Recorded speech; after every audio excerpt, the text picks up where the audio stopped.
यही तो आ रहे हैं, भूल गई मैं सीरियसली पूछ रही हूँ। Human reproduction and reproductive health आ रहा है, 2 चैप्टर आ रहे हैं ना मैम। तीसरा भी है, प्रिंसिपल एंड वेरिएशन ऑफ, वो वाला भी है। Principle of inheritance and variation भी आ रहा है मैम Yes, मैं ma'am. बताती हूँ सेक्सुअल मैम 5 चैप्टर है। Sexual reproduction in chapter flowering हैं। plants and And reproduction in reproduction in organisms and principle principle of inheritance. inheritance and variation and human reproduction and reproductive health. तो मतलब कि first unit पूरी आ रही है और second unit से एक चैप्टर आ रहा है, right. Yo ma'am molecular basis of inheritance नहीं आ रहा, पर इस वीक हमारा पूरा हो जाएगा, कल परसों तक पूरा हो जाएगा। तो हमें कल करना है डीएनए फिंगरप्रिंटिंग और उसके बाद हम लोगों ने ऑपरॉन्स करने हैं, बहुत टाइम नहीं लगता उसमें, आराम से हो जाएगा, राइट। मैं आपको बाकी के, आज मैंने आपको बोला था ट्रांसलेशन तक रिवाइज करके आना, करके आए हो।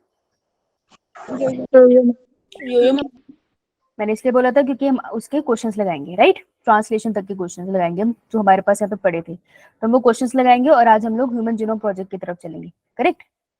तो मुझे 1 मिनट और रुकना पड़ेगा क्योंकि अभी बच्चे नहीं आए हैं, राइट। चलो मैम रिप्रोडक्टिव हेल्थ वाला भी दिया था आपने। क्या दिया था मैंने? Good evening ma'am. Good evening. Natural methods of contraception दिया था ना। Natural method for contraception ma'am, reproductive health का पढ़ने को बोला था। कॉन्ट्रासेप्शन में जो नेचुरल मेथड होते हैं कि किस तरीके से नेचुरल मेथड यूज करके आप कॉन्ट्रासेप्शन से बच सकता है कोई, उसके बारे में पढ़ के आना था, राइट। यो मैम करा है रिवाइज? यो मैम पक्का करके आए हो? यो मैम मेरे पास, मैं फोन से तो ज्वाइन नहीं कर सकती क्योंकि मेरा अभी ये सिस्टम फोन से ही ज्वाइन है, मैं वो तो नहीं कर पाऊंगी, बट हाँ मैं तुमसे ऐसे ही पूछ लूंगी, ऐसे ही पूछना पड़ेगा मुझे। सो बताओ भाई, कौन स्टार्ट करेगा मुझे बताना, जब तक बच्चे ज्वाइन कर रहे हैं, क्योंकि दूसरे बैच के भी आ रहे हैं, रुकना पड़ेगा। बताओ भाई, कौन स्टार्ट करेगा बताना। एनीवन? आपको मुंह से बोलना पड़ेगा क्योंकि मेरे को दिखेगा नहीं ऐसे। कोई है तो थोड़ा सा कोशिश करेगा। मैम क्या बताना? जो आपको पढ़ के आने के लिए कहा था मैंने, क्या पढ़ के आने के लिए कहा था बेटा? रिवाइज करके आने के लिए कहा था ना, natural method of contraception, yo ma'am. वो वाले बताने हैं, बताओगे? Yes ma'am. ठीक है, ओके, जैसे सेकंड। ये 2 ओपन बोर्ड खुल गए मुझसे, सॉरी।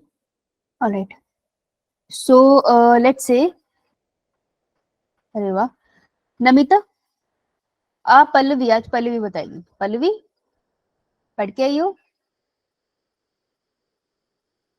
पल्लवी पढ़ के आई हो या नहीं? अच्छा नमिता, तुम पढ़ के आई हो बेटा? Good evening ma'am. Good evening. Riya तुम बताओगे? Yes ma'am. चलो रिया में बताएगी नेचुरल मेथड ऑफ कॉन्ट्रासेप्शन। बेटा नेचुरल मेथड ऑफ कॉन्ट्रासेप्शन, इसका मतलब क्या है? मैम नेचुरली कॉन्ट्रासेप्शन से बताना, जब हम कॉन्ट्रासेप्शन से बचाना कह रहे हैं उसका मतलब क्या है? Good evening ma'am. Good ma'am evening. Unprotected pregnancy को अवॉइड करना। हाँ, जो प्रेगनेंसी हम नहीं चाहते उसको अवॉइड करने का method is natural contraceptive method. तो नेचुरल कॉन्ट्रासेप्टिव मेथड कितने टाइप के होते हैं? मैम 3 टाइप के। नाम बता दे। विड्रॉल मेथड या फिर काइटस इंटरप्ट और rhythmic method, lactational amenorrhoea. Very good, okay. कौन से वाला एक्सप्लेन करेगी तो सिलेक्ट कर। मैम लैक्टेशनल वाला। चलो, लैक्टेशनल एमेनेरिया का क्या मतलब होता है और कैसे वो प्रेगनेंसी से बचा सकता है? मैम आफ्टर पैचुरेशन प्रोलैक्टिन का लेवल बहुत ज्यादा होता है, जिसकी वजह से एफएसएच और एलएच का किसमें लेवल ज्यादा होता है? मैम फीमेल में,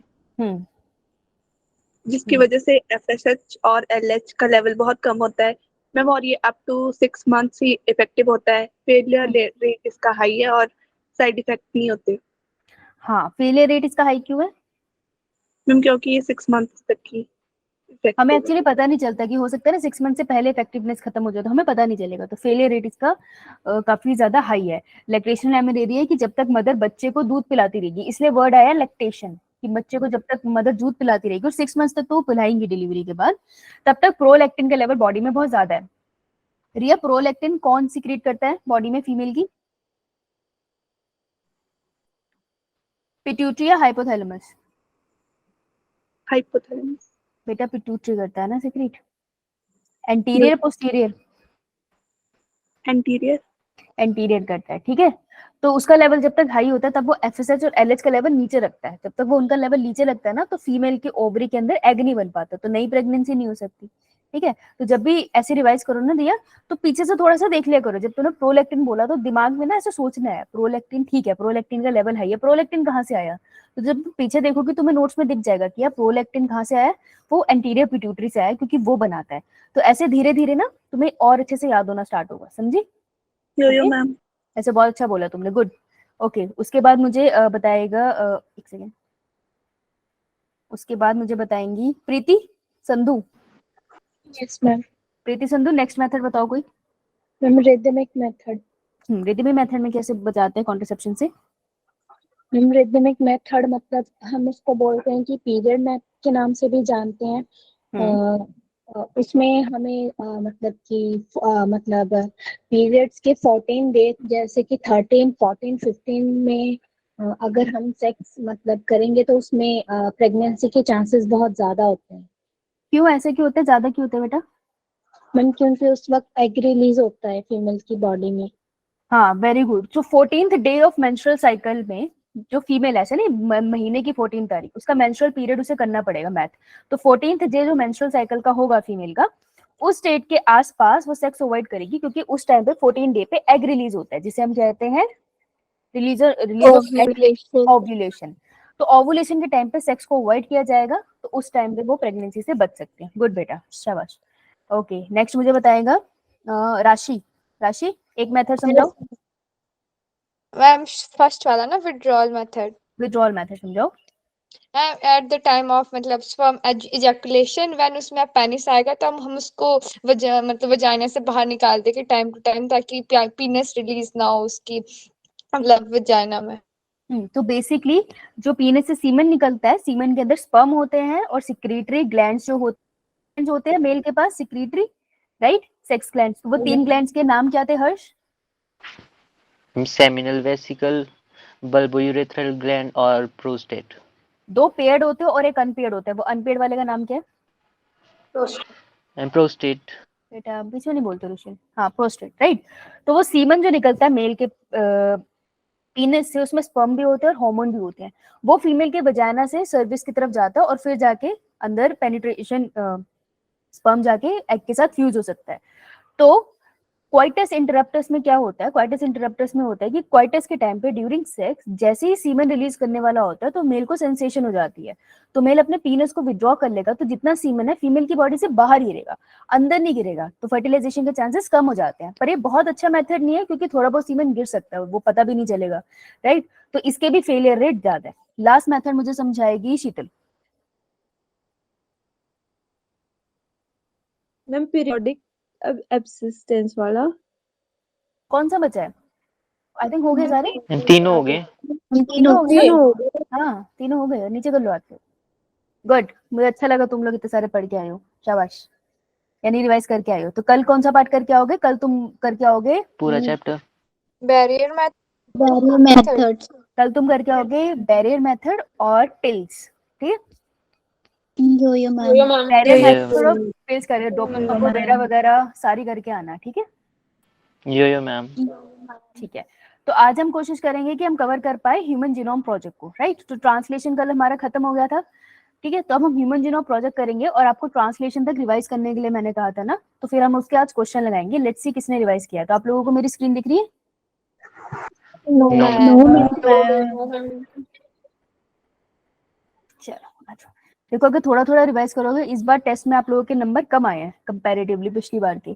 उसके मेरे को 2 रीजन ही समझ में आते हैं। एक तो आपके हॉलीडेज चल रहे हैं तो आप पढ़ नहीं रहे हो, और दूसरा आप रिवाइज नहीं कर रहे हो, क्योंकि टेस्ट प्रीवियस चैप्टर्स के हो रहे हैं ना, दैट मीन्स आप रिवीजन कम कर रहे हो। तो अपनी रिवीजन को तेज कर लो, क्योंकि अभी आपका एक मेजर टेस्ट आने वाला है। मेजर टेस्ट होता है जहाँ पे आपने जितना पढ़ा सब कुछ आता है।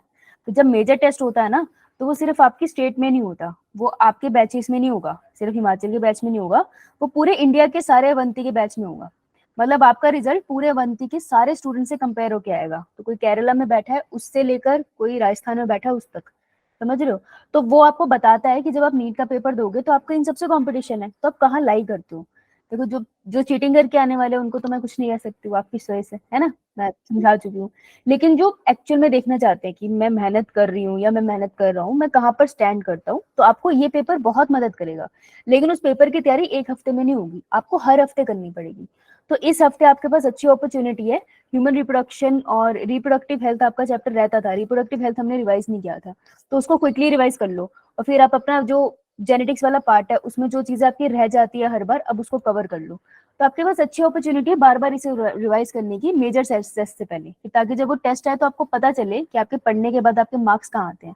फिर जो जो वहाँ पे गलती होगी हम उसको कवर करेंगे। क्योंकि बायोलॉजी में आप सबके मार्क्स ना कम है, जो मुझे समझ में आ रहा है, आप ओवर अटेम्प्ट कर रहे हो, नेगेटिव मार्किंग ज्यादा कर रहे हो, आपको लगता है आपने पढ़ा है तो मैं वो भी कर रहा हूँ, फिर उसमें आपके नेगेटिव में ज्यादा जा रहे हैं मार्क्स।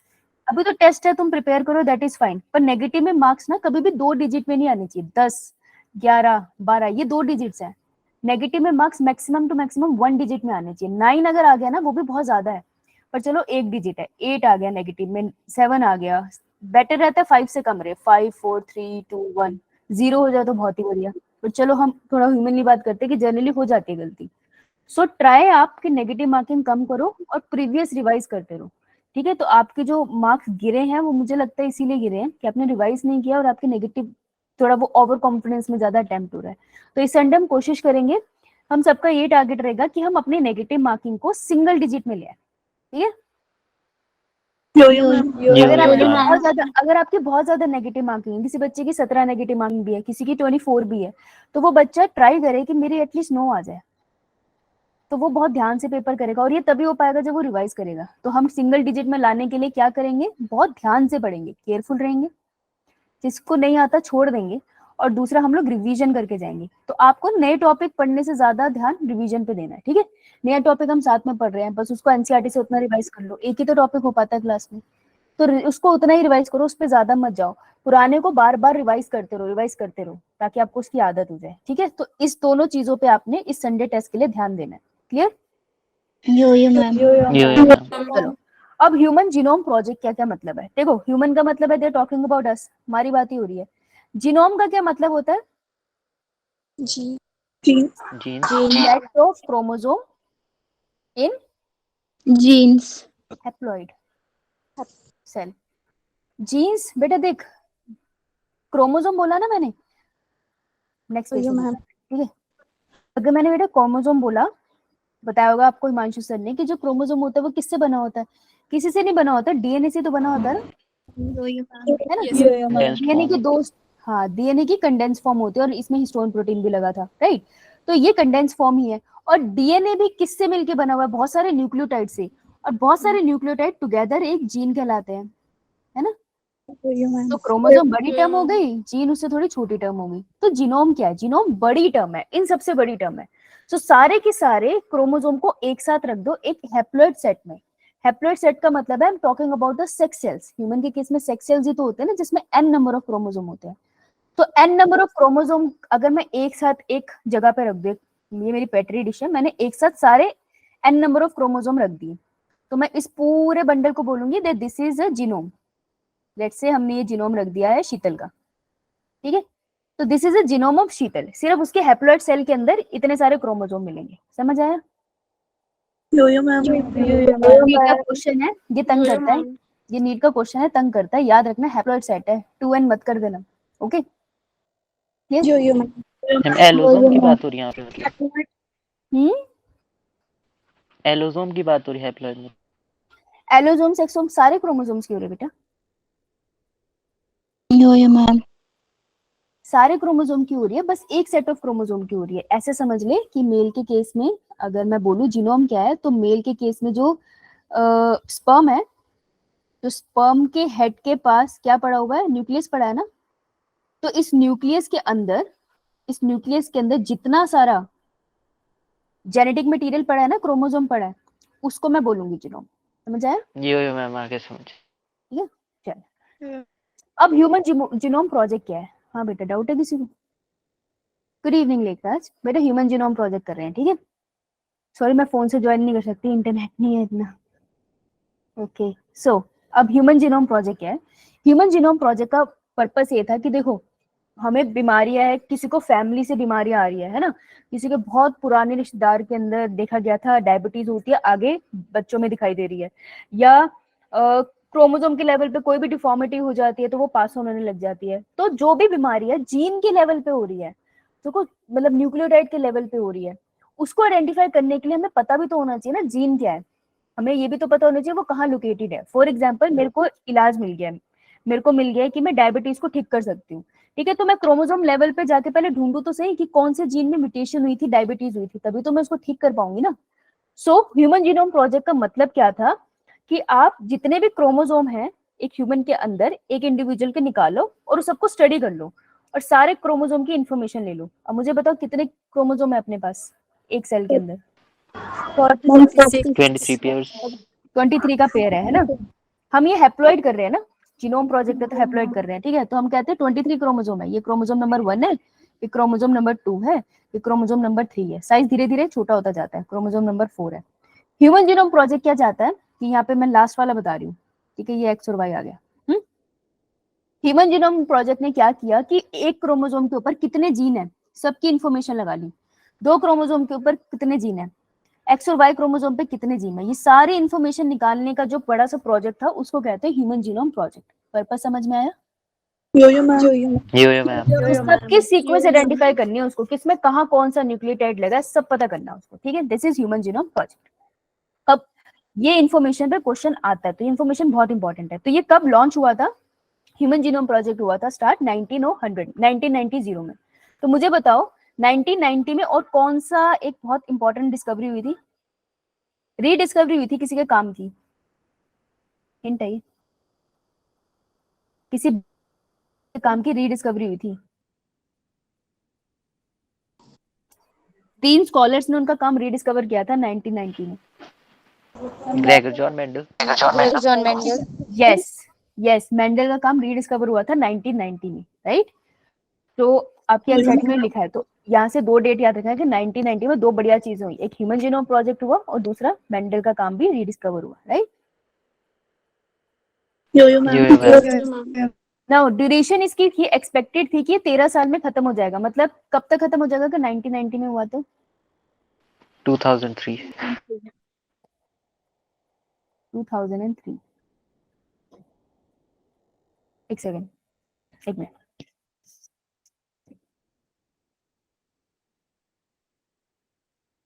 कुछ हुआ है अभी, कुछ बोला मैंने जो ठीक नहीं बोला। ये तो ठीक है, कुछ ठीक हुआ, थोड़ी देर में मेरे को याद दिलाना, मैं कुछ गलत बोला शायद मैंने कहीं पे। Let's see. ओके, सो ये 13 साल में खत्म होना था, यानी 2003 में खत्म हो जाना था इसको, ठीक है, एक्सपेक्टेड था ये, इसकी एक्सपेक्टेशन थी 2003 में कवर होगा। अब ये इंपॉर्टेंट इन्फॉर्मेशन है, इस पे क्वेश्चन आते हैं, ठीक है। तो स्टार्ट हुआ 1990 में, 13 साल की ड्यूरेशन थी इसकी, एक्सपेक्टेड था it should be completed in 2003, पर ये कंप्लीट हुआ 2006 में। तो कितने सालों बाद कंप्लीट हुआ ये एक्सपेक्टेशन से? 3 इयर्स। 3 इयर्स ज्यादा लग गए ना इसको, तो इसको 3 इयर्स ज्यादा क्यों लगे? क्योंकि सिर्फ एक क्रोमोसोम था जिसकी स्टडी करने में अकेले 3 साल लगे, और वो क्रोमोसोम था हमारा क्रोमोसोम नंबर 1। सो क्रोमोसोम नंबर 1 को स्टडी करने में ज्यादा टाइम क्यों लगा? Because it is the largest chromosome in human, ठीक है। Yo ma'am. स्मॉलेस्ट कौन सा है? 23rd। और उसमें कौन सा वाला, एक्स या वाई? बाय। ये वाली बात क्लियर सबको? यो मैम। ये सारी इन्फॉर्मेशन एनसीईआरटी में है, नोट्स में मिल जाएंगे, छोड़ो। अब इन्होंने क्या किया ह्यूमन जीनोम प्रोजेक्ट में, उन्होंने सोचा कि चलो लॉन्च करते हैं। अब मेरे को बताओ, एक इंसान का तुम डीएनए निकालोगे और उसके सारे जीन, तुम पूरा इन्फॉर्मेशन निकालोगे कि कौन सा जीन कहाँ पे लोकेटेड है, तो ये ऐसा काम सोच के देखो, क्या लगता है टाइम कंज्यूमिंग होगा या छोटा होगा? टाइम इसमें पैसे लगेंगे ज्यादा या कम लगेंगे? बहुत। अब मुझे बताओ, अगर 23 क्रोमोसोम है और हर क्रोमोसोम के ऊपर कितने सारे, ये एक्सपेक्ट कर रहे हैं कि कम से कम 20-30 हजार जीन्स तो होंगे ना, ये तो ज्यादा एक्सपेक्ट करते थे, 80-90,000 जीन्स होंगे। तो अगर एक क्रोमोसोम पे 80-90,000 जीन है, अब ये सारी इन्फॉर्मेशन मैं कॉपी पेन पे लिखूंगी, तो सोचो कितनी सारी कॉपियां नहीं भर जाएंगी? यानी कि बिफोर आई डू दिस, मैं इन्फॉर्मेशन इकट्ठी करूं, मेरे को बहुत सारी चीजें करनी है पहले। अगर मेरे को ये प्रोजेक्ट, हम सबको प्रोजेक्ट लॉन्च करना है, ठीक है, हम सब कर रहे हैं, तो सबसे पहले हमें टाइम चाहिए, है ना। तो हमने टाइम तो डिसाइड कर लिया कि हम 13 साल में कंप्लीट कर लेंगे। दूसरा, हमें किस चीज की जरूरत होगी? मनी, पैसा की। और तीसरी, हमें किस चीज की जरूरत होगी? नोट करने के लिए। ऐसी कोई टेक्निक जो इस सारे डेटा को नोट डाउन कर ले और उसमें इतने सारे कॉपी ना इन्वॉल्व हो। मतलब मुझे कोई कंप्यूटर सिस्टम चाहिए होगा ना सारा डेटा इन्वॉल्व करने के लिए, इजी होगा, है ना। अब सोचो, मैंने यहाँ डिस्कवर कर लिया हम सब ने इंडिया में, और ये डेटा चाहिए यूएस में, और यूएस के बाद ये डेटा चाहिए चाइना में, तो वहां पे कॉपियां थोड़ी भेजेंगे हम लोग अपनी। अगर सॉफ्टवेयर होगा तो हम लोग तब एक दूसरे से शेयर कर सकते हैं, तो हमें इन सब की जरूरत नहीं है, राइट। तो देखो, एनसीईआरटी की लाइन है, इसलिए हम ध्यान देते हैं कि ये एक्सपेक्टेड था कि 1000 पेजेस की एक बुक होगी और एक कॉपी के अंदर, एक पेज के अंदर कम से कम 1000 वर्ड्स होंगे। तो एस्टिमेट लगाया गया है कि लगभग 3300 बुक्स की हमें रिक्वायरमेंट होगी अगर हम ह्यूमन जीनोम को स्टडी करने की कोशिश करते हैं तो, ठीक है। जो बहुत ज्यादा इन्फॉर्मेशन थी कॉपीज के लिए, तो ऐसे तो लाइब्रेरीज भर जाती। इस वजह से क्या हुआ, ऐसा सॉफ्टवेयर निकालने, ऐसी टेक्निक निकालने की जरूरत हुई कि ये जो सारी इन्फॉर्मेशन है उसको छोटे डेटा में रखा जा सके। तो ह्यूमन जीनोम प्रोजेक्ट ने जन्म दिया बायो इन्फॉर्मेटिक्स को। बायो का मतलब लिविंग ऑर्गेनिज्म की ही बात हो रही है, और इसमें आप इंफॉर्मेशन टेक्नोलॉजी का यूज करते हो। मतलब आप ऐसे सॉफ्टवेयर यूज करते हो जिसके अंदर आप अपना सारा डेटा डाल सकते हो। वो डेटा आप भी एसेस कर सकते हो, मैं भी एसेस कर सकती हूँ, और अफ्रीका में कोई बैठा भी एसेस कर सकता है, ठीक है। तो डाटा प्रोसेसिंग एक पूरा सॉफ्टवेयर है, और ये पूरी एक ब्रांच होती है साइंस की, तो इसको भी पढ़ते हैं। इसमें बेसिकली थोड़ा मैथ आ जाता है, ठीक है। Yo ma'am. ये तो ह्यूमन जीनोम प्रोजेक्ट ने किसको जन्म दिया? बायो इन्फॉर्मेटिक्स को, याद रहेगा। यो मैम। ठीक है, अब इसके बारे में कुछ पॉइंट्स है ह्यूमन जीनोम प्रोजेक्ट के बारे में जो पता होनी चाहिए कि this was a mega project. देखो, ऐसे जो वर्ड्स होते हैं ना एनसीईआरटी में, वो स्टेटमेंट बेस्ड क्वेश्चन में आ जाते हैं और फंसा देते हैं।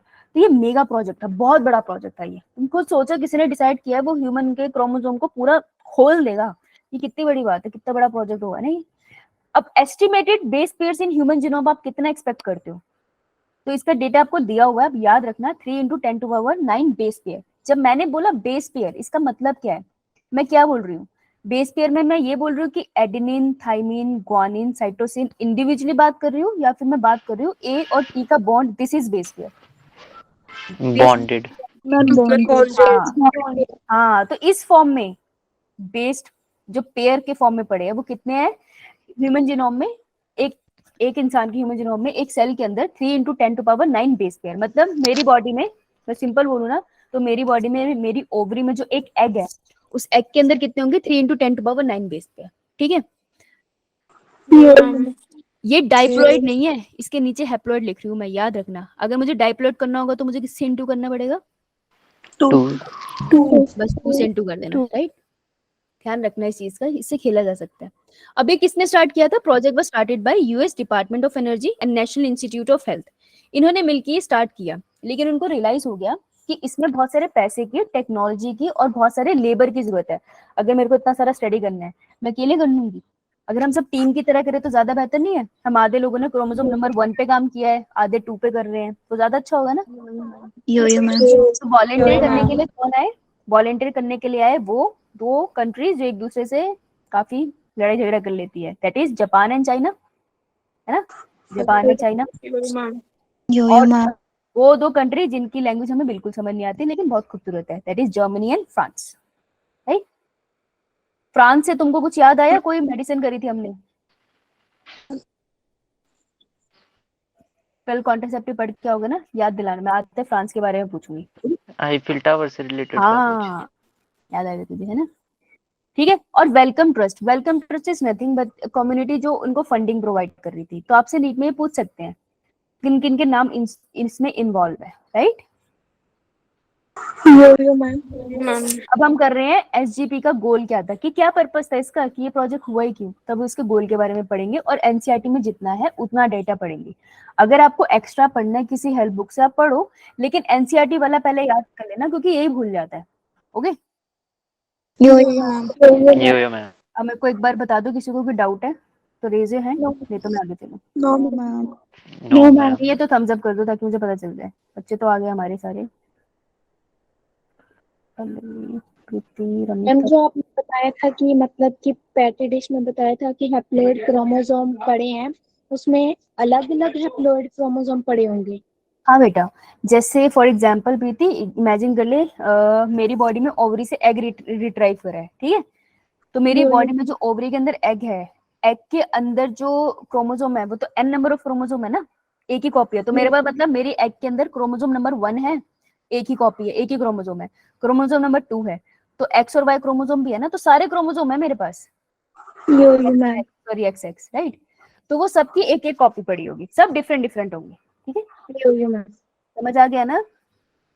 मैम अब ये आपको ना ऐसे भी आ सकता है कि आपको स्कूल में थ्योरी लिखने के लिए आ सकती है इसके ऊपर बहुत सारी, राइट। तो वो इंपॉर्टेंट चीज हो जाएगी और आपको आनी चाहिए, और ये डेटा बहुत इंपॉर्टेंट है, ऐसे ही पूछ लेता है नीट। तो ये डेटा आपको याद करना पड़ेगा, अगर लिख के करते हो तो लिख के करो, जैसे भी याद करते हो अपने दोस्त के साथ गेम खेल लो कि 2 पॉइंट मैं बता रहा हूँ 2 पॉइंट तू बता दे, ठीक है। लेकिन ये डेटा याद करना पड़ेगा, वेरी इंपॉर्टेंट, ओके। मैम कौन से यो मैम। नंबर पे है? मैम पेज नंबर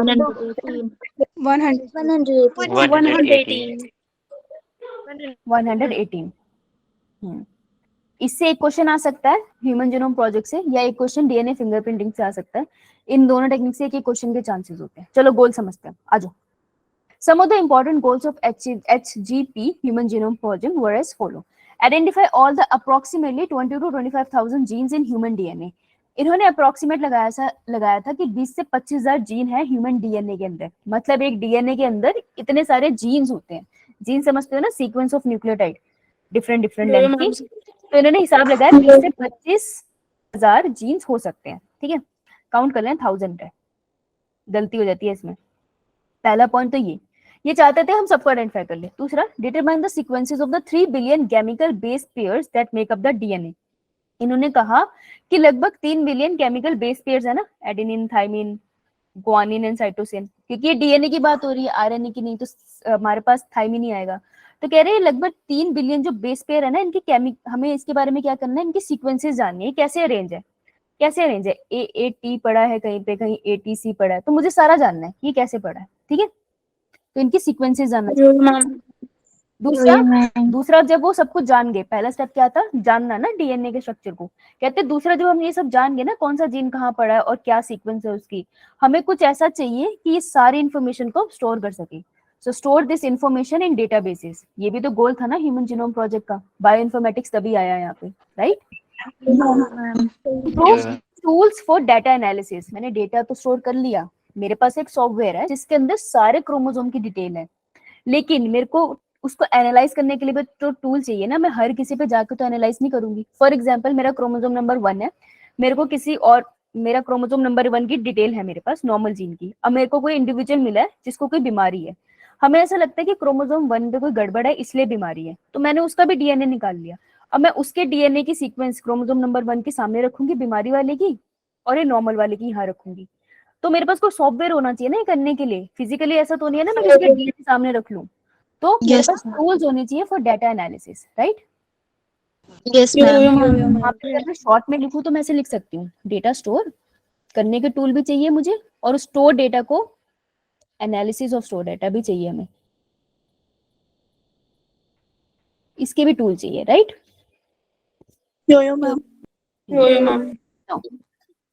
उसके बाद transfer related technologies to other sector such as industry. और हमारे पास ऐसी भी कोई टेक्निक होनी चाहिए कि जो इन्फॉर्मेशन मेरे पास है मैं रशिया में भेज सकूं, या रशिया से इन्फॉर्मेशन मेरे पास आ सके। तो हमें ऐसी टेक्नोलॉजी भी चाहिए कि ये ट्रांसफर हो पाए, राइट। अलावा नीट के क्वेश्चन था एलसी पे, मैं इसको एलसी बोलती हूँ, ELSI। व्हाट इज ELSI की फुल फॉर्म आईडी। हमारे पास ह्यूमन जीनोम, जब भी आप कोई बहुत बड़ा प्रोजेक्ट करते हो, कोई भी प्रोजेक्ट करते हो जिसमें आप ह्यूमन रिलेटेड या किसी भी लिविंग ऑर्गेनिज्म को लेके उसके डीएनए के साथ छेड़छाड़ कर रहे हो या उसको बहुत ज्यादा डीपली पढ़ रहे हो, तब थोड़े एथिकल इशू राइज हो जाते हैं, क्योंकि there is a segment of people who believe कि जो भी है वो भगवान ने बनाया है, राइट। तो वो अपना बिलीव है, उसमें कुछ गलत नहीं है, लेकिन ना वो एथिकल इशू कंसर्न आ जाते हैं कि फॉर एग्जाम्पल अगर कोई साइंटिस्ट, वो ऐसा भी कोई सोच सकता है कि अगर कोई साइंटिस्ट ये जानने कि क्रोमोसोम नंबर पे ये जीन है जो हाइट के लिए रिस्पॉन्सिबल है, तो वो उसमें गड़बड़ करके बहुत लंबे लंबे लोग ना बनाने लग जाए, है ना, तो ऐसे डिस्क्रिमिनेशन हो जाएगी लोगों के बीच में, लंबी हाइट वाले ही रहने लग जाएंगे, छोटी हाइट वालों के साथ डिस्क्रिमिनेशन हो जाएगी। तो कुछ इश्यूज आते हैं, तो उन सभी इश्यूज को भी एड्रेस करना है। तो उन सभी इश्यूज को एड्रेस करने के लिए कॉमन टर्म है that is ethical. Ethical issue जब लोग इससे एथिक्स के टर्म पे एग्री नहीं होते कि आप लिविंग ऑर्गेनिज्म के साथ इतनी ज्यादा साइंस कर रहे हो, तो एथिकल इश्यूज आते हैं वहां पे। ठीक है, समझ आई एथिकल इश्यूज? एक बहुत बड़ा कॉन्फ्लिक्ट कि सब कुछ गॉड ने बनाया है और आप सब कुछ में साइंस घुसा रहे हो, तो वो एक बहुत बड़ा कॉन्फ्लिक्ट है जो एक इशू की तरह आ जाता है। लीगल इश्यूज आ सकते हैं, आपको लीगैलिटीज भी तो हैंडल करनी है ना, आप हर चीज परमिशन से और टेक्निक से, हर किसी के स्टैंडर्ड्स होते हैं, हर चीज को यूज करने का तरीका होता है। मतलब आप किसी एनिमल के ऊपर एक्सपेरिमेंट कर रहे हो तो उसको करने का भी लॉ है, आप लॉ नहीं तोड़ सकते, कुछ भी नहीं कर सकते। तो लीगल इश्यूज को भी एड्रेस करना होगा, और सोशल इशू भी है। सोसाइटी भी तो जो आपको क्वेश्चन कर सकती है ना कि आप ऐसा क्यों कर रहे हो, जो जैसा है उसको वैसा रहने दो। सो इन सबको एड्रेस करने के लिए एलसी है, ELSI, ethical, legal, social issues. तो इन सबको एड्रेस करने का भी काम था ह्यूमन जीनोम प्रोजेक्ट का, कि जब वो प्रोजेक्ट चलेगा तो इन सबको भी हमें एड्रेस करना होगा, राइट? तो ये उनके दिमाग में क्लियर था। ये क्लियर है सबको? इसे अंडरलाइन करो, इसे अंडरलाइन करो, एलसी पे क्वेश्चन आया था फुल फॉर्म पे। Okay, done? अब क्या मेथड यूज हुआ था इसको करने के लिए? ठीक है, अब देखो आपको जो डीएनए उसकी लेंथ कितनी है? 2 मीटर 2.2 मीटर। यो मैम 2.2 मीटर उसकी टोटल लेंथ है। ठीक है, उसमें से जो आपका डीएनए है, आपको पता होगा कि सारा डीएनए कोई प्रोटीन नहीं बनाता, सारा डीएनए कोडिंग के लिए नहीं होता। यो मैम। बेटा माइक बंद कर ले। कौन है? पलक यहाँ पर नहीं आई, उधर से टट्टी लेके आई।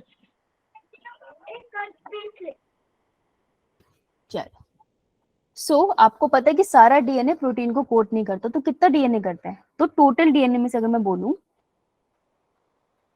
टोटल डीएनए में से अगर मैं परसेंटेज में बात करूं तो सिर्फ मुश्किल से, देखो मैंने अप्रोक्सीमेटली लिखा है, हाँ अप्रोक्सीमेटली 2% है जो क्या करता है, कोड, यानी कि वो प्रोटीन बनाता है, और रेस्ट क्या करता है? मैम उसको प्रोटेक्ट नॉन कोडिंग। कुछ हमें एक्चुअली फंक्शन भी नहीं पता, सच बताऊं, हो सकता करता भी वो प्रोटेक्ट कुछ हिस्सा, जैसे यूटीआर थे वो भी तो प्रोटेक्शन का काम कर रहे थे, बात तो ये भी सही है, लेकिन हमें एग्जैक्टली पता नहीं है। इस नॉन कोडिंग को हम जंक भी कहते हैं, जंक। और सबसे ज्यादा म्यूटेशंस इन्हीं में होती है, कोडिंग वाले में कम होती है। ठीक है, राइट? तो अराउंड 2% पार्टिसिपेट करता है ट्रांसलेशन में, बाकी सारे को जंक कहते हैं। तो देयर वर 2 मेथड जिसमें से हमें सिलेक्ट करना है कि किस मेथड को हम यूज करें किसी क्रोमोसोम को स्टडी करने के लिए। ठीक है, तो तुम मुझे बताना, पहला मेथड है सीक्वेंस ओनली एक्सप्रेस या एक्सप्रेस सीक्वेंस टैग्स, EST कहते हैं हम इसे, यहाँ पे पेज है, ठीक है, EST कहते हैं हम इसे। इसका क्या मतलब है मैं यहाँ बनाती हूँ।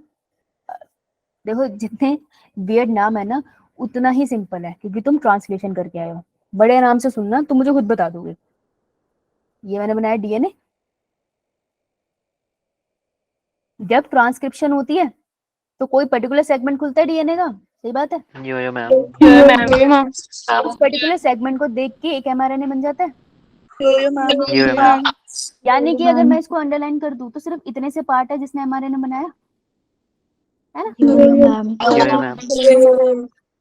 ठीक है, तो अब ये एमआरएनए बना, और ये क्या है? ये क्या है? Part that forms mRNA. और किसी ने तो नहीं बनाया, है ना? अब देखो, सीक्वेंस ओनली एक्सप्रेस डीएनए और express sequence tags. Express sequence tag का मतलब है तुम डीएनए में, इस पूरे डीएनए में सिर्फ उतने पार्ट को स्टडी करो जिसने अपने आप को एक्सप्रेस किया है, जिसकी मदद से एमआरएनए बना है और प्रोटीन बना है। तो जो प्रोटीन बनाता है सिर्फ उतने पार्ट को स्टडी करो, उस टेक्निक को हम कहते हैं एक्सप्रेस सीक्वेंस टैग। समझ आया? यो मैम। तो EST का मतलब है किसको स्टडी करो? जो पार्ट कोड करता प्रोटीन। हाँ, study, yes, study only the part of DNA that forms mRNA. ठीक है, सिर्फ उस पार्ट को स्टडी करना है और किसी को नहीं करना। ठीक है, एक तो ये टेक्निक थी। अब साइंटिस्ट के पास चॉइस है और हम लोग कर रहे हैं ना ह्यूमन जीनोम प्रोजेक्ट, तो हम ही डिसाइड करेंगे, ठीक है। तो एक तो ये है कि आप सिर्फ उसको स्टडी करो जो अपने आप को एक्सप्रेस कर रहा है, ठीक है। और दूसरी टेक्निक क्या है, sequence entire DNA including junk DNA, इसको कहते हैं सीक्वेंस एनोटेशन। सीक्वेंस एनोटेशन का मतलब है कि बेटा डीएनए का पूरा जो है ना, ये लेट्स से क्रोमोसोम नंबर 1 का डीएनए, ये तो इसको पूरा को स्टडी करो, इंटायर को स्टडी करो। तो इंटायर स्टडी करने वाले प्रोसेस का नाम क्या है? इंटायर का मतलब है कोडिंग वाले को भी करो जो एमआरएनए बनाएगा, और जो नहीं बना रहा उसे भी एक बार स्टडी करो, क्योंकि इन्फॉर्मेशन तो है नहीं ना तुम्हारे पास कुछ भी, तो तुम दोनों को स्टडी करो। तुम्हें क्या पता बीमारी क्यों हो रही है, इसको हम कहते हैं सीक्वेंस एनोटेशन, ठीक है। तो मुझे बताओ कौन सा टेक्निक ज्यादा बढ़िया रहेगा? फर्स्ट वाला। फर्स्ट मैम सेकंड बेटा सेकंड क्यों और फर्स्ट क्यों? फर्स्ट करने में ज्यादा कम टाइम लगेगा और टेक्नोलॉजी भी कम लगेगा। चलो, एक मैंने कहा कम टाइम लगेगा, टेक्नोलॉजी तो उतनी लग जाएगी, कम टाइम लगेगा। दूसरा और सेकंड वाला बेसिकली क्योंकि जंक में भी कोई अगर डिजीज होगी तो उसका पता भी लग जाएगा कि हाँ देखो, साइंटिस्ट ने सोचा वो सेकंड वाला सोचा, ठीक है। एग्जैक्ट रीजन तो ऐसा सच मैंने कहीं देखा नहीं, बट सिंपल लॉजिक ये था जहां तक मुझे समझ आता है कि डीएनए जब हम स्टडी कर ही रहे हैं तो हम पूरा डीएनए स्टडी करते हैं ना। इवोल्यूशन के बारे में आपको बहुत कुछ पता चलता है जंक पार्ट से, जितना इवोल्यूशन हो रहा है ह्यूमन के अंदर है, किसी के भी अंदर वो जंक पार्ट में ज्यादा होता है। तो इसलिए उन्होंने क्या कहा, वो किसको स्टडी करेंगे? सीक्वेंस एनोटेशन को, ठीक है। तो सीक्वेंस एनोटेशन टेक्निक को फॉलो किया गया। So this is the one used for HGP. ये है नीट का क्वेश्चन। क्लियर सबको? यो मैम। ये जो एलियन से वर्ड्स है ये क्लियर हुआ है आप लोगों को? ठीक है, तो इन दोनों वर्ड्स को लिख लो, क्योंकि एंड में आपको मैं एक बार वर्ड कंपेयर कराऊंगी तो फिर तब काम आएंगे। इन्हें लिख लो, मैं एक बार पानी लिखी।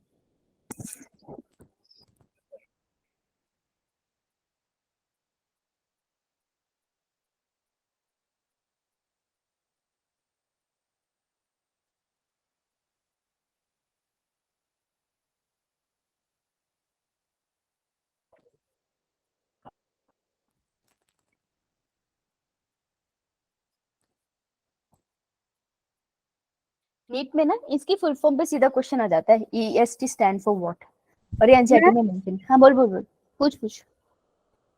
मैम ये पिंक कलर से ना मैम आपने सीक्वेंस की बात किया, लिखा है एनोटेशन, ऐसे एनोटेशन, एनोटेशन, ठीक है।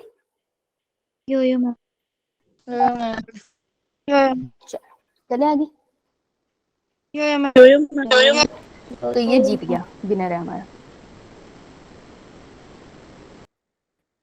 चल आगे। तो ह्यूमन जीनोम प्रोजेक्ट ने किसको सिलेक्ट करा? सीक्वेंस एनोटेशन प्रोसेस को, ठीक है। अब ह्यूमन जीनोम प्रोजेक्ट में उन्होंने इसको स्टडी कैसे किया, अब ये थोड़ी इंटरेस्टिंग चीज है, वो मेरे को बताओ। बस यही है, उसके बाद तो आपका ऑलमोस्ट खत्म हो जाता है। अब मैं आपको टेक्निक बता रही हूँ, उसके बाद रिजल्ट बताऊंगी। टेक्निक के लिए क्या है ना, आपको जो प्रोसेस करना है ये जेनेटिक इंजीनियरिंग में हम करते हैं, तो थोड़ा सा दिक्कत होगा इसको अभी समझने में। जेनेटिक इंजीनियरिंग में मैं आपको ये सारे प्रोसेस अलग अलग पढ़ाऊंगी, तो अभी जिसको जहां समझना है मुझे वहीं रोकना, ठीक है। अगर आपको पूरा डीएनए को पढ़ना है, ठीक है, मैं क्रोमोसोम नंबर 1 का डीएनए पढ़ रही हूँ, तो क्रोमोसोम नंबर 1 तो बड़ा है, उसको एक साथ पढ़ने, अच्छा अगर मैं आपको पूरा एक चैप्टर दे दूं पढ़ के आने के लिए, और मैं आपको हर रोज एक एक टॉपिक दूं पढ़ के आने के लिए, तो मुझे बताओ कौन सा ज्यादा आसान तरीका है? हाँ एग्जैक्टली, एक टॉपिक वाला ज्यादा आसान तरीका है ना। अगर आपको मैं पूरी ट्रे दे दूं खाने की उठाने के लिए, और मैं आपको एक छोटा सा कंटेनर दूं लेके जाने के लिए बारी बारी, तो चांसेस क्या है कि आपके हाथ से सामान कब गिरेगा? जब आपके पास बहुत ज्यादा ट्रे में सामान भरा हुआ है, या फिर आपके पास एक एक करके सामान जा रहा है? जब बहुत सारा सामान है तो गिरने के चांसेस ज्यादा है ना। वैसे ही जब पूरा स्ट्रैंड को एक साथ आप पढ़ने की कोशिश करोगे तो दिक्कत है। तो हम क्या करते हैं, पहले डीएनए को निकाल लेते हैं किसी, तो हमने क्या लिया, फॉर एग्जांपल ब्लड का सैंपल लिया, ठीक है, तो हमने इंजेक्शन लगाया, किसको लगाया इंजेक्शन? हमने पल्लवी को इंजेक्शन लगाया, ठीक है। पल्लवी होमवर्क का आंसर नहीं दिया था ना मुझे, इसी को इंजेक्शन लगाएंगे। इससे हमने थोड़ा सा ब्लड का सैंपल लिया, हम भी अपने ब्लड के सैंपल लेके बना लेते होते हैं ऐसे तो लैब में। सैंपल लिया, उसके ब्लड के सैंपल को तोड़ा, उसके अंदर सेल्स होंगे ना, और हमने सेल निकाल लिए, ठीक है। और सेल के अंदर से हमने डीएनए निकाल लिया। टेक्निक होती है निकालने की, बायोटेक में अच्छे से सीखेंगे। तो ये आ गया हमारे पास डीएनए। इसका डीएनए हमारे पास ठीक है। अब हमने क्या किया, इसके डीएनए के दोनों फ्रेगमेंट्स को अलग कर दिए। तो आप ऐसे ट्रीट करते हो डीएनए को ऐसे केमिकल से कि इस तरीके से वो दोनों फ्रेगमेंट अलग हो जाते हैं। अब हमने उसको क्या किया, अगर मुझे इसको काटना है तो काटने के लिए घर में अगर तुमको पेपर काटना है किससे काटोगे? सीजर। हाँ, तो in the case of DNA जब आप जेनेटिक मटेरियल से डील करते हो तो उनकी सीजर का नाम होता है रिस्ट्रिक्शन न्यूक्लियसिस। और क्योंकि ये अंदर से काट रही है ना, यहाँ से काटेंगे हम इसको बीच बीच में से, तो हम इनको कहते हैं restriction endonucleases. So what are restriction endonucleases? ये कुछ नहीं है, ये सीजर्स है ना, याद रह जाएगी। तो हमने डीएनए निकाला, उसको कैंची से काट दिया, छोटे छोटे फ्रेगमेंट बना दिए मैंने इसके, है ना। अभी कुछ फ्रेगमेंट बड़े हैं, कुछ फ्रेगमेंट लेंथ में छोटे हैं। अब मुझको सारे फ्रेगमेंट ना लेंथ वाइज, अब देखो ये सारा किसमें हो रहा है? टेस्ट ट्यूब में। तो मेरे पास टेस्ट ट्यूब है जिसके पास ये सेगमेंट ऐसे हैं, कुछ बड़े हैं, कुछ छोटे हैं, कुछ बहुत बड़े हैं, बहुत ही बड़े हैं, कुछ छोटे छोटे हैं, ऐसे बन गए फ्रेगमेंट्स, राइट। अब ये तो सारे एक साथ है, मुझे ये करना है, मुझे तो इनको अलग अलग स्टडी करना है ना, तो मुझे इनको अरेंज करना पड़ेगा ना सही से, है ना। तो अगर मुझे, मेरे पास बहुत सारे हैंकी है, हैंकी समझते हो, हैंकरचिफ, और कुछ हैंकी है मेरे छोटे भाई के, कुछ हैंकी है मेरे, कुछ हैंकी मेरे बड़े भाई के, कुछ मम्मी के, कुछ पापा के, सब थोड़े अलग अलग दिखते होंगे ना। तो अगर मेरे को सब पता करने किसका हैंकी कौन सा है, तो सबसे इजी तरीका क्या रहेगा? मैं सबको एक साथ बाल्टी में डाल के देखूं या मैं सबको अलग अलग करके रख दूं बेड के ऊपर? अलग अलग तो डिफरेंट फ्रेगमेंट ऑफ डीएनए को आपको अलग अलग करना है on the basis of size, size पे कर रहे हैं हम। तो उस टेक्निक को हम बोलते हैं जेल इलेक्ट्रोफोरेसिस। क्या बुलाते हैं?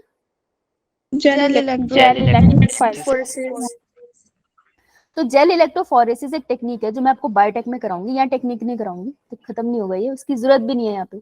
तो उस टेक्निक के थ्रू मेरे पास ना एक जेल होगी, जैसे मेरा बेड है ना, मैंने बेड पे सारे हैंकी फैला दिए, वैसे एक जेल की स्लैब होगी आपके सामने, आप देख सकते हो। जब हम जेल इलेक्ट्रोफोरेसिस करेंगे तब मैं आपको दिखाऊंगी भी यूट्यूब पे कैसे होता है ये, पहले समझाऊंगी फिर दिखाऊंगी। तो आपके पास एक जेल है, जेली खाई है आपने, जेली वाली टॉफी? वैसे ही जेल की स्लैब होती है और उसके ऊपर सारा डीएनए होता है। तो सारे डीएनए अपने साइज के बेसिस पे अरेंज हो जाएंगे, जो बड़े वाले होंगे पीछे रह जाएंगे, छोटे वाले थोड़े आगे भाग जाते हैं, ठीक है। मेरे को मिल गए सारे फ्रेगमेंट्स, राइट। अब मैं इन फ्रेगमेंट्स को स्टडी करना जा रही हूँ। अब देखो मैंने एक सुई लगाई थी, किसको, किससे निकाला था डीएनए? पल्लवी। अब मैं पल्लवी से क्रोमोसोम नंबर के 1 के फ्रेगमेंट तो मुझको मिल गए, लेकिन अब मेरे को क्रोमोसोम नंबर पे स्टडी करना है 1 के ऊपर। तो हमने अपने बीच में क्रोमोसोम 1 के फ्रेगमेंट बांट लिए, लेकिन थोड़े एक्सपेरिमेंट के बाद वो खत्म नहीं हो जाएगा, है ना। फिर मुझे दोबारा से पल्लवी से ब्लड लेना पड़ेगा, फिर से सारा प्रोसेस करना पड़ेगा, लंबा हो जाएगा ना ये तो खामा में। तो मैं क्या करूं कि ये फ्रेगमेंट जल्दी खत्म ना हो?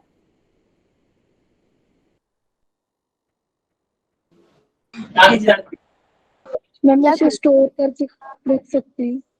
बेटा अगर 10 फ्रेगमेंट है तो 10 के 10 तो खत्म हो जाएंगे, तो मैं ऐसा क्या करूं कि 10 कभी खत्म ना हो? उनके साथ क्या करना चाहिए, उसका नंबर हम कॉपी बनाएंगे उसकी, कॉपी बना लेंगे। हाँ, तो 10 के तुम 10 लाख कर लो, फिर तो कोई दिक्कत नहीं है ना। तो अब हम क्या करते हैं, अब हम इसको डाल देते हैं मशीन के अंदर जिसका नाम है पीसीआर, पॉलीमरेज चेन रिएक्शन। कुछ नहीं करना है, एक बहुत बड़ा सा डब्बा है, अरे ऐसे क्यों दिखा रही हूँ मैं, बताओ। पीसीआर मशीन अगर यहाँ दिखाते हैं तो देखो ऐसे दिखती है ये वाली मशीन, हम देखिए तो देखिए तुमने ये वाली यूज किया मैंने। तो पीसीआर मशीन है ये, आपको कुछ नहीं करना, आपकी जो टेस्ट ट्यूब थी ना आपने यहाँ डाल दिया उसका सैंपल, और उसके साथ कुछ कुछ चीजें डाल दी, और आप इसमें बस चला के इसको छोड़ के चले जाओगे। जब आप वापस आओगे तो मिलियंस ऑफ कॉपी बन जाएगी आपके पास आपके फ्रेगमेंट्स की। इतना क्लियर? बहुत सारी कॉपीज बन गई मेरे पास, ठीक है। अब मैं बहुत सारी कॉपीज को क्या करूंगी, बहुत सारी कॉपीज को मैं वेक्टर के अंदर भी डाल दूंगी, और वेक्टर के अंदर डाल के हम इसकी मल्टीपल कॉपीज को और स्टडी कर सकते हैं। तो पीसीआर भी यूज कर सकते हैं, नहीं तो आप वेक्टर भी डाल सकते हो। तो देखो अब क्या किया मैंने, मेरे पास ये आ गया सैंपल, मेरे पास ये रहा, मेरे यहाँ बनाती हूँ डीएनए। समझ आ रहा है ना क्या बोल रही हूँ? ये मेरे पास सैंपल आ गया। अब मैं इसको लिविंग ऑर्गेनिज्म के अंदर डालना चाहती हूँ। जब भी हम किसी लिविंग ऑर्गेनिज्म के अंदर उसको डालते हैं और उसको आगे स्टडी करते हैं, तो जो लिविंग ऑर्गेनिज्म के अंदर मैं डालती हूँ वो होस्ट है, तो ये मेरा होस्ट सेल है। लेकिन मैं ऐसे ही डीएनए के फ्रेगमेंट को डाल नहीं सकती, मुझे ना इसको चिपका के डालना पड़ेगा इस होस्ट के अंदर किसी और जेनेटिक मटेरियल के साथ। तो जो होस्ट सेल है वो मेरा है फॉर एग्जांपल इकोलाई। इकोलाई के पास भी डीएनए होता है। Yo ma'am.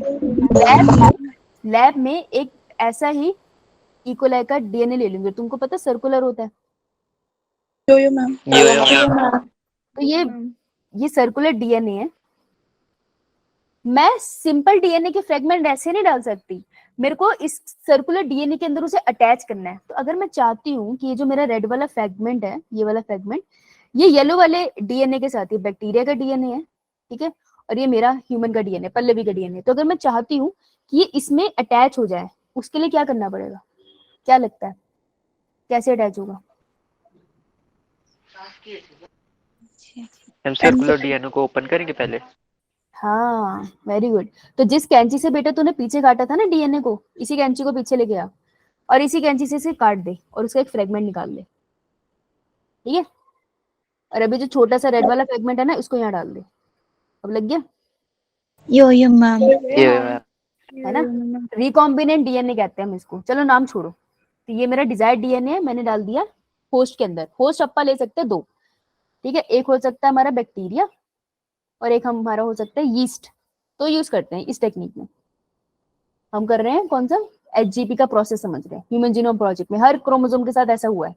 इसके बाद मल्टीपल कॉपिंग करी जाएगी। मल्टीपल कॉपी बनने के बाद बैक्टीरिया से वो जेनेटिक मटेरियल को निकाला जाएगा और एक ऐसी टेक्निक में डालेंगे जहां पर न्यूक्लियोटाइड को भी पढ़ा जा सके। न्यूक्लियोटाइड क्या होते हैं? Phosphate group plus ribose sugar plus sugar plus phosphate और नाइट्रोजन बेस। तो एक मेथड जो न्यूक्लियोटाइड को भी स्टडी कर ले, उसे हम कहते हैं Sanger method. Finally last step होता है, सेंगर मेथड में डाला जाता है और आप सब कुछ स्टडी कर सकते हो। All nucleotide will be visible, nucleotide studied. आपको सारी न्यूक्लियोटाइड की इंफॉर्मेशन फाइनली मिल जाएगी, ठीक है, सेंगर मेथड के थ्रू। तो ये टेक्निक होती है, एचजीपी में यूज होती है। समझ आया थोड़ा थोड़ा? समझ आना मुश्किल है क्योंकि 3 स्टेप तो ऐसे स्किप हो गए, ये हम बायोटेक में करते हैं, पर आई होप आपको थोड़ा आइडिया हो गया होगा, राइट? अब ह्यूमन जीनोम प्रोजेक्ट में क्या रिजल्ट मिला देखो। पहले हमने कहा कि उसके गोल क्या है, हमने समझ लिया है ना, ये उसके गोल से जो हमने पढ़े। फिर हमने देखा उसका मेथड क्या है, हमने देखा सीक्वेंस एनोटेशन करता है। फिर हमने देखा कि वो कैसे डीएनए को स्टडी करता है, कैसे वो डीएनए को खोलता है, तोड़ता है और फिर सेंगर मेथड से स्टडी कर लेता है। अब हम समझ रहे हैं कि एचजीपी से हमें रिजल्ट क्या मिला। उनकी कुछ उम्मीदें थी ना एचजीपी से कि हमें ये चीजें मिलेगी। अब हम देखते हैं उनको रिजल्ट क्या मिला। तो ह्यूमन जीनोम के पास कितने मिलियन बेस पेयर होते हैं? 3164.7। ये इन्फॉर्मेशन ज्यादा है ना। तो मेरे को कैसे याद है? मेरे को याद है कि ये नंबर 1000 में है, 110, 100,000 और 1000 में 3 डिजिट में है। तो मुझे इस तरीके से याद है, मुझे भी सीरियसली नंबर नहीं याद, तो मुझे ऐसे याद है। अगर आपको नंबर याद होता तो बहुत बढ़िया बात है। याद रखना, यूनिट देख लेना, मिलियन बोल रहे हैं बिलियन। तो बिलियन में जहां यूनिट लिखी है हमारे पास ह्यूमन जीनोम की, that is 3.1 billion base pair. Million में that is 3164.7 million base pair, ठीक है। तो इतने ह्यूमन जीनोम हमें डिस्कवर हुआ है एक सेल के अंदर। क्लियर? यानी एक हैप्लॉइड सेल में 3164.7 मिलियन बेस पेयर्स होते हैं। समझ आई? वन हैप्लॉइड सेल हैज, यानी फीमेल के एक अंडे में इतने होंगे, मेल के एक स्पर्म में इतने होंगे।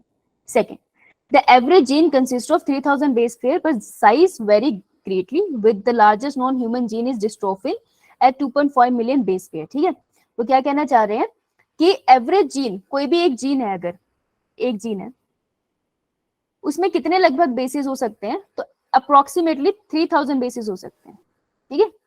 ये उन्होंने इंफॉर्मेशन निकाली, पहली इंफॉर्मेशन ये। दूसरी इंफॉर्मेशन उन्होंने क्या बताई कि जो लार्जेस्ट जीन है हमारी बॉडी में वो कौन सा है, कौन से प्रोटीन का है? Dystrophin protein. So dystrophin protein को जो कोड करता है वो जीन लार्जेस्ट जीन है। समझ आया? यो ma'am.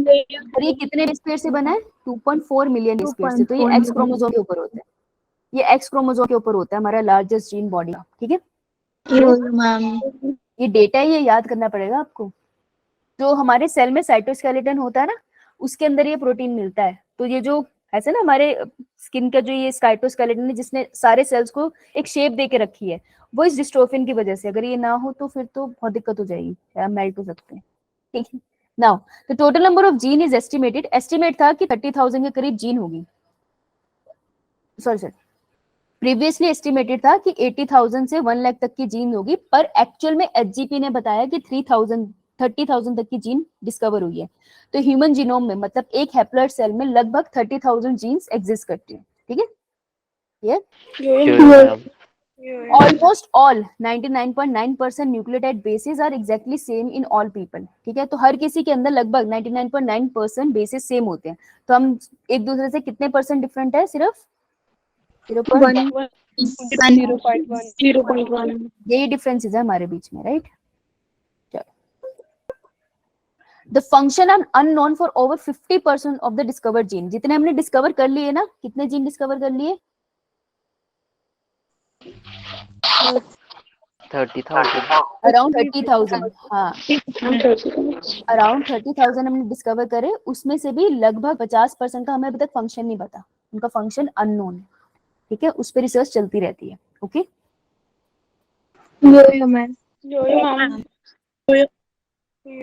Less than 2% of the genome codes for protein. ये पीछे बोला था कि लेस देन 2% है जो प्रोटीन के लिए कोड करता है, बाकी सारा तो जंक डीएनए होता है, राइट।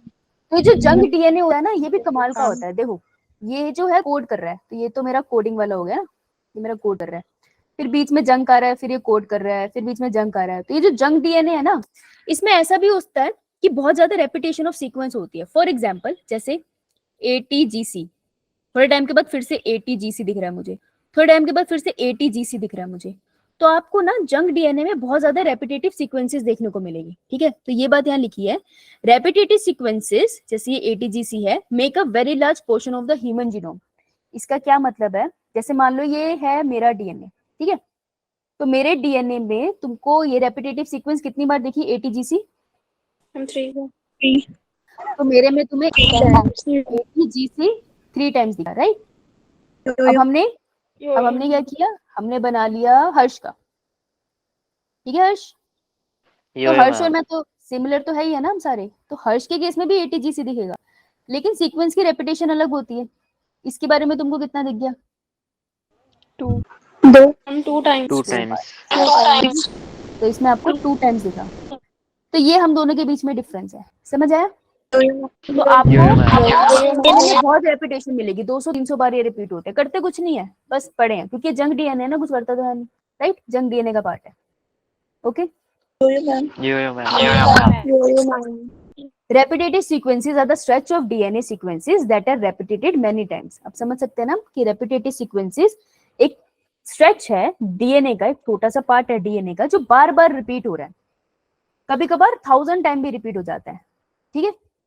पहली बात ये, they have no direct function in coding. वो कोई भी प्रोटीन बनाने में डायरेक्ट काम नहीं करते हैं, ठीक है। मे बी हेल्प करते हो, लेकिन वो प्रोटीन बनाने में डायरेक्टली कोई रोल नहीं करते हैं। तो फिर हम इसको क्यों यूज करते हैं? ये जो रेपिटेटिव सीक्वेंसेस है ना, हम इसको यूज करते हैं 3 कामों के लिए। वो 3 कामों पे क्वेश्चन आ सकता है। पहला, क्रोमोसोम का स्ट्रक्चर समझने के लिए, कैसे तुम्हें डिटेल में नहीं जाना। दूसरा, वो उसके डायनामिक समझने के लिए मदद करता है। ये समझ लो कि क्रोमोसोम से रिलेटेड जितनी भी चीजें हैं ना, उसको पढ़ने के लिए ना ये जंक डीएनए बहुत इंपॉर्टेंट है। उसका स्ट्रक्चर, उसका नंबर, वो ऐसा क्यों है, कोई बीमारी क्यों हुई है, ये सब के लिए ये जंक डीएनए इंपॉर्टेंट है। और तीसरा, इवोल्यूशन, कि हम ह्यूमन इवोल्यूशन पढ़ेंगे ना अगले चैप्टर में, तो कैसे हम आदि मानव से अब बन गए, जो हमें इतना डिफरेंस आया ना कि हम 2 पैरों पर चलने लग गए, सीधे हो गए हैं। तो ये इवोल्यूशन को पढ़ने में बहुत मदद करता है। टाइम टू टाइम इसी में चेंजेस देखने को मिलते हैं। तो ये 3 चीजों के लिए यूज होती है रेपिटेटिव सीक्वेंसेस हमारे ह्यूमन के लिए, समझ आई?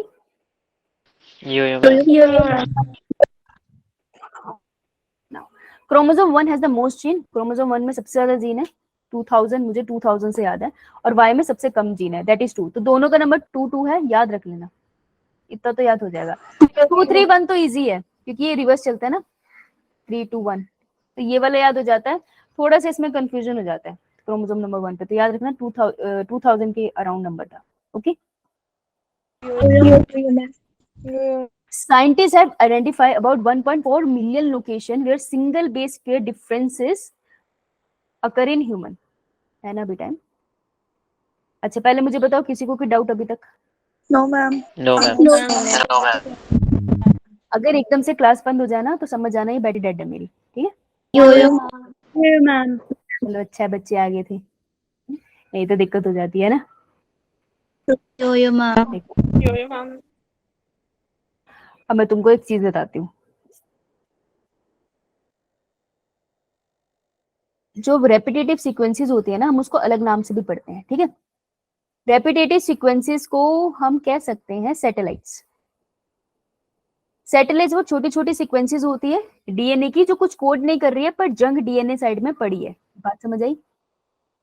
रेपिटेटिव सीक्वेंसेस को सैटेलाइट बोलते हैं। सैटेलाइट भी दो तरीके की हो सकती है, एक है जो बहुत छोटी है, एक है जो थोड़ी सी बड़ी है। तो ऐसी वाली सैटेलाइट जिसमें आपको लगभग 1 से लेकर फॉर एग्जांपल 12 तक बेस पेयर मिल जाए, ऐसी वाली को हम बोलते हैं माइक्रो सैटेलाइट्स, ठीक है?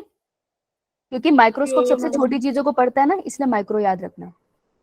और ऐसी वाली सैटेलाइट, इसका नंबर थोड़ा सा बढ़ा दो, लेट्स से ये आपको मिल जाती है फॉर एग्जांपल 13 से लेकर सब में ना थोड़ा थोड़ा डेटा अलग है, तो मुझे एनसीईआरटी में मेंशन नहीं है, बस हमेशा याद रखना कि अराउंड ये आपको मिल जाती है फॉर एग्जांपल 60 बेस पेयर्स। तो इस वाले को हम बोलते हैं मिनी सैटेलाइट, ठीक है? मैं जो आपको बता रही हूँ ना, ये वो टर्म्स है जो आपको पेपर में तंग करेगी। तो रेपिटेटिव सीक्वेंसेस का मतलब लिख लेना है, ठीक है? सैटेलाइट डीएनए का मतलब आपको लिखना है। सैटेलाइट डीएनए वो पार्ट होता है डीएनए का जहां पर आपको रेपिटेटिव सीक्वेंसेस मिलती हैं। अगर आपको छोटी सीक्वेंस बार बार रिपीट होके मिल रही है, जैसे फॉर एग्जाम्पल ATGC है, 3 बार रिपीट हुआ था, तो मैं ATGC को बोलूंगी कि वो माइक्रो सैटेलाइट है, क्योंकि वो 1 और 12 के बीच में 3 बार रिपीट हुआ है ना। समझ आई ये बात? और अगर जी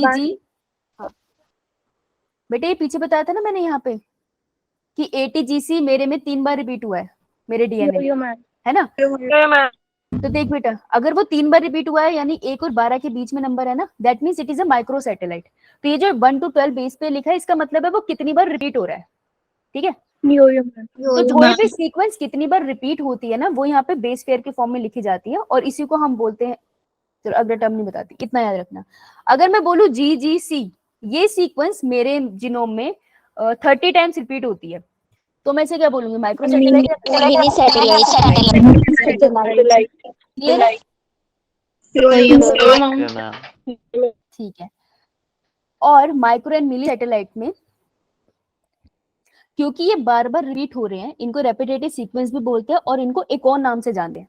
अब एनसीईआरटी बोलता है कि सिर्फ मिनी सैटेलाइट को इस नाम से जानते हैं, पर एक्चुअली माइक्रो मिनी दोनों को इस नाम से जानते हैं जो मैं बताने वाली हूँ, पर हम एनसीईआरटी फॉलो करेंगे। तो एनसीईआरटी कहता है कि मिनी सैटेलाइट को हम एक और नाम से जानते हैं, तो कुछ नहीं है, ये अलग अलग नाम है, तो घबराना मत, बहुत सारे नाम होंगे। रेपिटेटिव सीक्वेंसेस ही है जो सैटेलाइट्स है। सैटेलाइट दो तरीके की बता दी मैंने, लंबी है तो मिनी सैटेलाइट, थोड़ी छोटी है तो माइक्रो सैटेलाइट, ठीक है? रेपिटेटिव सीक्वेंसेस में भी मिनी सैटेलाइट का एक स्पेशल नाम है, तो बस नाम ही है और कुछ नहीं है। अगर इसकी डेफिनेशन लिख लोगे तो तुमको इजी होगा। तो VNTR भी बोलते हैं मिनी, और VNTR का मतलब होता है वेरिएबल, मतलब अलग अलग नंबर ऑफ टेंडम रिपीट्स। अब बहुत सारे टर्म होंगे ना, तो मैं तुम्हें स्लिप कल बताऊंगी तो तुम कंफ्यूज हो जाओगे। Variable number of tandem repeats का क्या मतलब है कि कितनी भी बार, जैसे कि हर्ष के पास ये 2 बार रिपीट होगी, मेरे पास 3 बार रिपीट होगी, मे बी पल्लवी के बाद 6 बार रिपीट होगी, तो ये कितनी बार भी रिपीट हो रही है ना सीक्वेंस, और कहीं पे भी रिपीट हो रही है, कभी जंक डीएनए में आगे आ रही है, कभी पीछे आ रही है, कोई फर्क नहीं पड़ता। तो variable number of tandem repeats का मतलब है कि कोई सीक्वेंस बार बार आ रही है और कहीं पे भी आ रही है, तो उसको हम VNTR बोल देते हैं, ठीक है? समझ आया? तो बेटा तुम्हारा होमवर्क क्या रहेगा? तुम्हारा होमवर्क रहेगा कि कल तुम लोग डेफिनेशन लिख के आओगे, तब तुमको स्निप समझ आएगा, ठीक है? अब मैंने स्लिप बताया तो खो जाओगे। तो कल तुम्हारा इतना होमवर्क है कि तुम लोग लिख कर आओगे डेफिनेशन किस किस की। देखो लिख आना, अगर लिख के नहीं आओगे तो तुम्हारा बहुत नुकसान है, ये तुम्हें बहुत तंग करेगा। एक लिख के आना सबसे पहले कि पहले तो आप ईटीएस की फुल डेफिनेशन लिख के आना, और दूसरी सीक्वेंस एनोटेशन, ठीक है। ये नीट के जी क्वेश्चन मैम। आते हैं इसी से, वो तुमसे नॉर्मल गोल्स नहीं पूछेंगे जनरली। तीसरा आप लिख के आना mini satellite, fourth micro satellite, और इसको ऐसे लिख लेना लाइन बना के, मिनी एंड माइक्रो के बीच में डिफरेंस लिखा है। और लास्ट आप लिख के आओगे वीएनटीआरस। जब आप सर्च, आप ना, आपके पास हेल्प बुक है ना सबके पास, जी मैम। हेल्प बुक से लिख के आना, गूगल पे मत जाना, गूगल पे पोस्ट ग्रेजुएशन लेवल का भी लिखा होगा, कंफ्यूज जाओगे, तो सिर्फ हेल्प बुक से लिख के आना, ठीक है। Yo ma'am. जी मैम। स्टेप्स मैं खुद कराऊंगी वो करने के लिए, एक दो क्वेश्चन करा दूं। बोल बेटा। मैम आपने ईवीएस लिखा है, ईवीएस की लानी थी, सॉरी ईएसटी। ओके, 2-3 क्वेश्चन करा दूं, चले जाना। यो मैम। लैपटॉप बंद हो गया तो बात अलग है। यो चलो मैम। फटाफट क्वेश्चन नंबर 1 करो, ध्यान से करना, गलत नहीं होना चाहिए।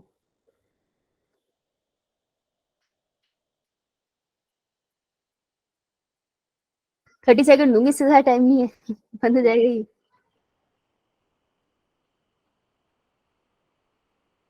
सोच के करो, हो जाएगा। अगर ये भी नहीं हो रहा तो बिल्कुल बेसिक फर्स्ट लेक्चर तुम्हारा क्लियर नहीं है, फर्स्ट लेक्चर को रिवाइज करना है, समझ आई, स्टार्टिंग का पार्ट है चैप्टर का।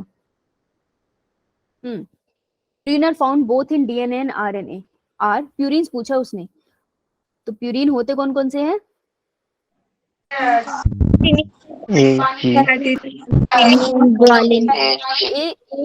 ए एंड ग्वानिन, एटीजीसी होता है, ठीक है। तो जो आपको डीएनए और आरएनए दोनों में मिलेंगे वो कौन से होंगे? Adenine and guanine. हाँ, so answer would be C, ठीक है, answer would be C, right, good. तो आपको ध्यान रखना था वो प्यूरिन पूछ रहा है आपसे। आओ ये बताओ।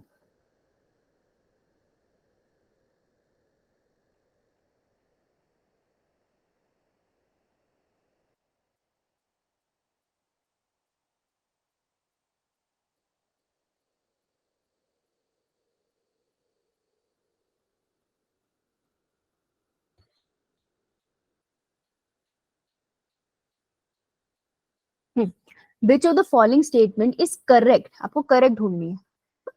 आया आंसर, करेक्ट बतानी है। तो एडेनिन पेयर करता है थायमिन के साथ थ्रू 2 हाइड्रोजन बॉन्ड, सही बात है।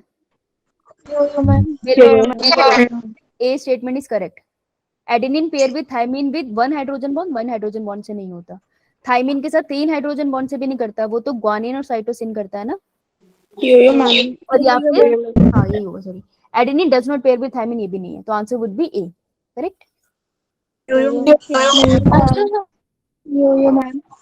ओके,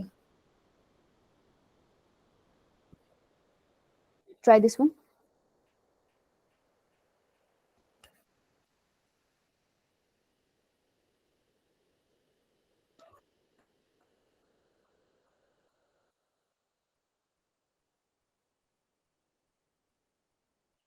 तो association of histone 1 with the nucleosome indicate, जब न्यूक्लियोसोम जो वो पूरा स्ट्रक्चर बनता है और उसमें हिस्टोन 1 के एसोसिएशन आपको दिखने लग जाए, दैट मींस डीएनए क्या हो रहा है, वो कंडेंस हो रहा है इनटू क्रोमेटिन फाइबर। सिर्फ तभी हिस्टोन 1 आएगा और इस पूरे स्ट्रक्चर को क्रोमोसोम की फॉर्म में चेंज करने की कोशिश करेगा, राइट। So answer would be B.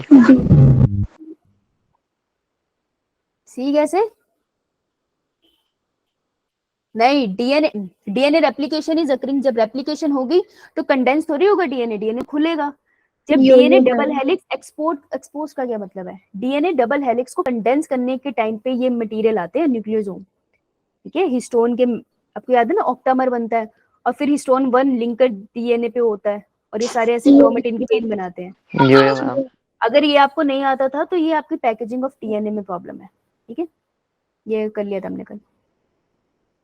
ये बताना एक बार, याद है तुम्हें?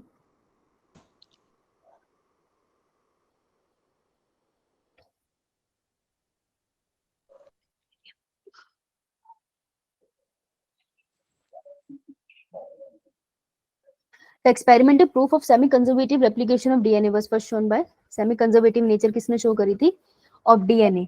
तो हमने किस पे इसको स्टडी किया था, बैक्टीरिया पे। वायरस पे कौन सा एक्सपेरिमेंट हुआ था, हार्शी एंड चीज वाला। हार्शी एंड चेस, ये बताने के लिए कि डीएनए ही जेनेटिक मटेरियल है, राइट। ये बताने, बस ये लास्ट क्वेश्चन है, वो जान लूंगी।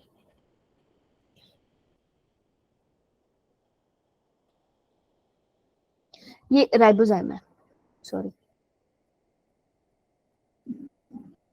मैंने जाइम लिख दिया ना, इसका मतलब होता है एंजाइम।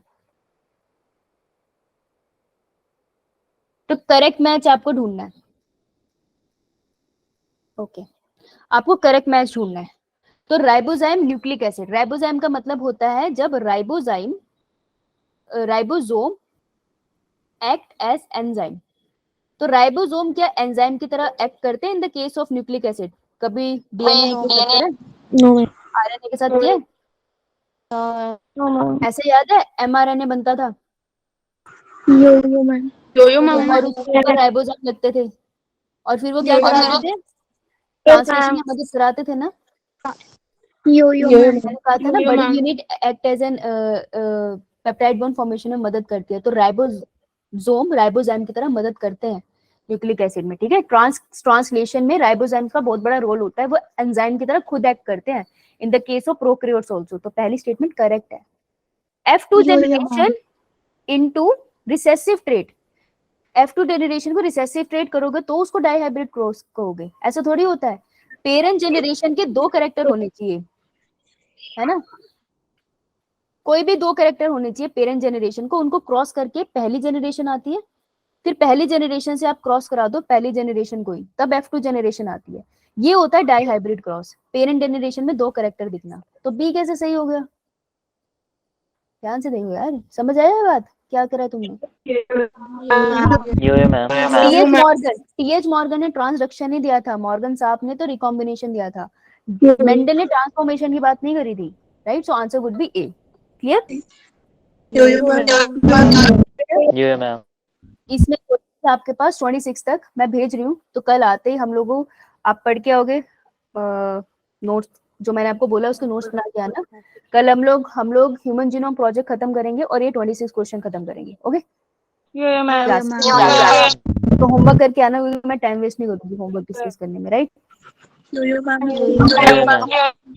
थैंक यू बेटा, इस वाले बैच में आ गए। Thank you ma'am. Thank you.